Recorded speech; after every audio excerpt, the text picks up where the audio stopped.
راه افتادیم زیر بارون، از این خیابون به اون خیابون، انقدر با هم خوشبختیم که خیلی ها میخوان باشن به جامون. دستات واسم مثل چتره، عطر موهات خوشبوترین عطره، تو میخندی عاشق میشم، بارونم میزنه قطره قطره.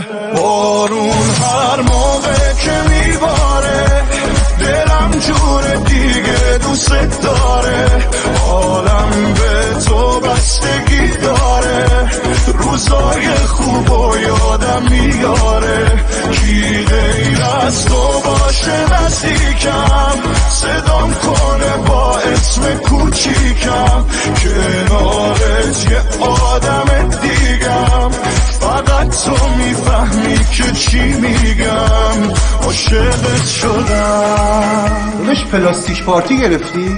دافی مافیا میراث عموجانی تونه؟ اینا رفیقان هموساقیان هموشچیان شبا واسه شون میکنه، آخه فقط روم میشه واسه اینا بخونی. عاشقت شدم.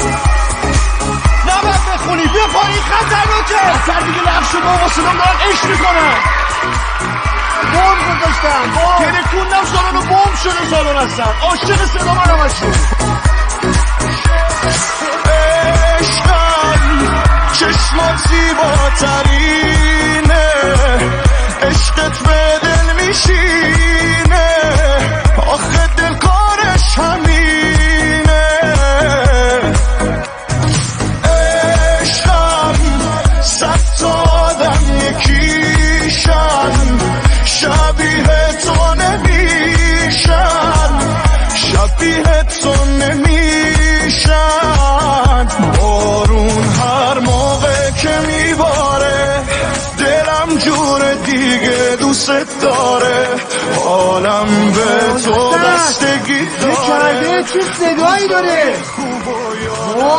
جمعیت رو نگاه کن. کی غیر از تو باشه نزدیکم، صدام کنه با اسم کوچیکم، کنارت یه آدم دیگم، فقط تو میفهمی که چی میگم، عاشقت شدم. حامد برادران.